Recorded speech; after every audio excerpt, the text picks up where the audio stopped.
Hi Virgo, welcome po sa ating channel. Ito ang inyong Monthly Gabay Tarot reading for December 2024. Please be reminded kung naka-resonate kayo, comment down.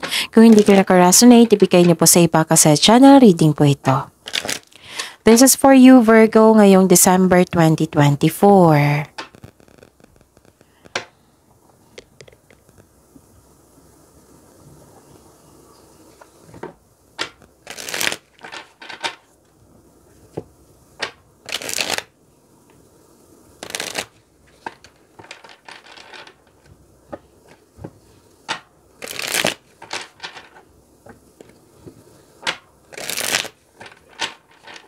Para po ito sa inyo Virgo ngayong December 2024. Maraming salamat po sa inyong patuloy na suporta at maraming salamat din po sa mga hindi nag-skip ng ads. Gamitin ang reading na ito bilang gabay lamang sa mga hindi pa nag-subscribe. Subscribe na po kayo at click bell notification para malaman nyo na may bago tayong video. Para sa mga gustong magpa-reading po, may lumabas dyan sa screen nyo ngayon. Panoorin nyo po at sundin ang instruction. Calling the attention sa mga suki ko dito na Virgo, open na po ang inyong Monthly Gabay Tarot reading for December 2024. May 6 months from now reading tayo at love life reading po. Message me, Virgo, for schedule. Maraming salamat po.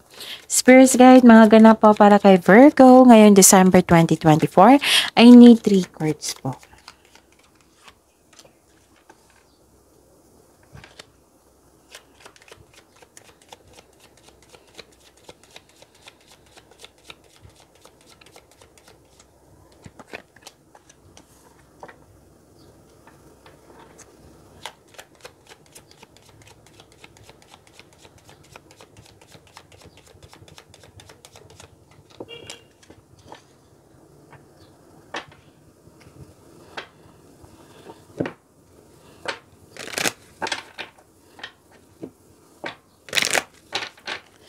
Spirits guys, angels, archangels, guardian angels, message po para kay Virgo ngayong December 2024.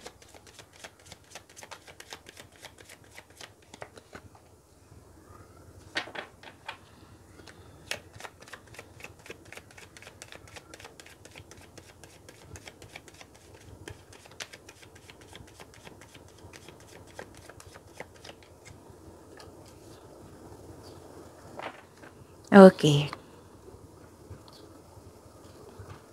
Virgo, ngayong December 2024. Nakikita ko dito may new beginning. Pwedeng na-hired kayo kahit walang experience. Pwedeng kakasimula mo lang sa trabaho. Pwede din kakasimula mo lang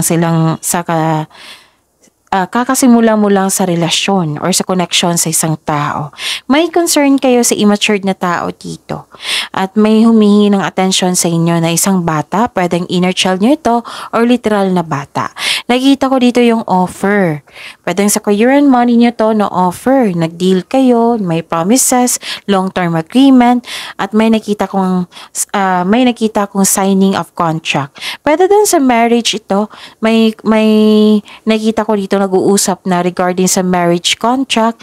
Pwede din yun nga, dalawang card na po nagsabi dito na kakapasok lang sa relasyon. Pwedeng proposal, engagement, kasal, ikakasal. Nakikita ko rin dito na nag-promise sa iyo. May taong talaga nag-promise sa iyo. Nakikita ko rin ng prosperity. Wow, Virgo. Prosperity, and nakikita ko dito na may grupo ng tao na nag-uusap regarding sa property. Domestic matters, nag-uusap. Pwedeng nag-staycation kayo sa inyong bahay or home-based yung trabaho mo.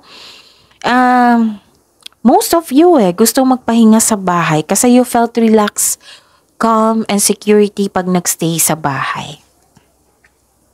Sabi po ni Archangel Haniel dito, notice how the moon affects your energy and manifestations and capitalize upon these cycles. And sabi po ni Archangel Jophiel, get rid of clutter, clear the energy around you. Spirits Guide, ano po yung energy ni Virgo ngayong December 2024?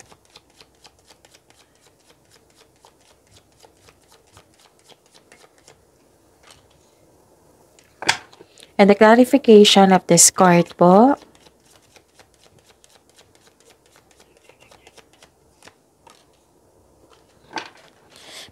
Remember, Virgo, at the end of the day, alam mo na ikaw lang ang taong may kakayahan at responsable na gumawa ng sarili mong katotohanan at kinabukasan. Okay. So, truth-seeking, naging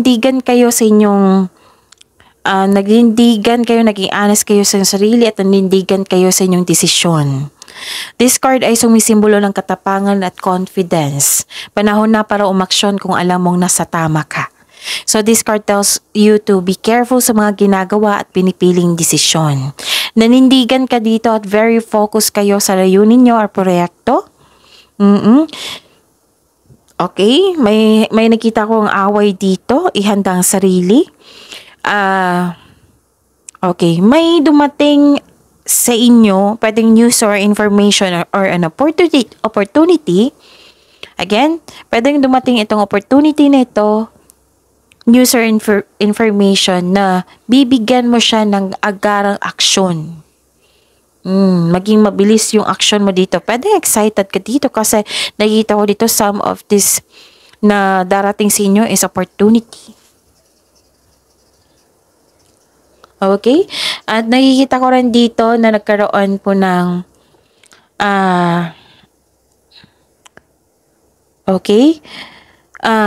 you're sharing your kindness to everyone. May nasunod na tradisyon. You receive divine wisdom. And okay, posible rin may tradisyon na masusunod. For example, pamanhikan, kasal, lumabas siya sa oracle cards niyo. So, yun. Pwede din mag-take kayo ng board exam, masteral, para sa pag-angat nyo. Para magkaroon ng traditional career path or move up the ladder of success. Basta po may nakita ko ditong masusunod na tradisyon. Pwede kasal din kasi lumabas din ito sa oracle card nyo. Spirit's Guide, possible blessings po para kay Virgo ngayong December 2024. And the clarification of this card po.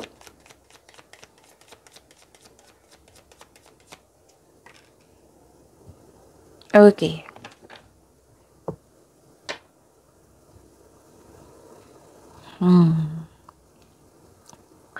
Nakita ko dito na nag-overwork kayo. Marami kayong gawain. Nag-overwork po daw kayo. Kailangan nyo ng pagbalanse at pahinga. This card tells you to focus on emotional and mental stability. You need to relax and listen to your intuition. May sinabi din ng card dito na binavalue mo ang pera at hindi ka madamot at the same time. Yes, may financial stability dito. And ang sabi ng card dito na sa pagkakaroon ng disiplina sa pagtipid, pag-ingat sa inyong naipon, ikakayaman nyo po ito. This will lead you to have a financial abundance and personal growth. And bigyan din ng panahon ng sarili. Kumbaga, pamper yourself. Deserve mo ito. You're saving money for your future or may specific goal kayo na gustong bilhin. Kaya sobrang ingat mo sa kaperahan. Okay? So, yun. Conservative ka sa money at investment mo. Ano pa? So, may dumating na pera na kailangan nyong isave. At saka may nakita ko ditong Okay, may dumating na opportunity, right? Kasi ang ilan sa inyo dito, paalala ha, opportunity is a blessing also. Okay? Pero ang paalala ng card nyo po dito, huwag nyong i-grab agad. Alamin nyo muna at magkaroon ng konkretong plano bago gumawa ng aksyon na sa pagtanggap ng opportunity na ito. Para alam mo na para alam mo, magiging kampante ka, magkaroon ka ng confidence. Yes. Spirit's Guide challenges na ma-overcome po para kay Virgo ngayon December 2024.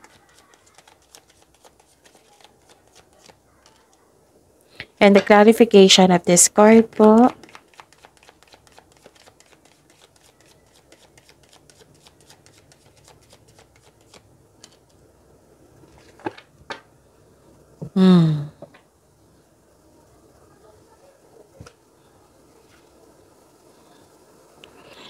Okay, ma-overcome to ha. Ang tanong, challenges na ma-overcome. Maraming salamat po sa patuloy na tiwala suporta sa ating channel. At maraming salamat din po sa mga hindi nag-skip ng ads. Okay.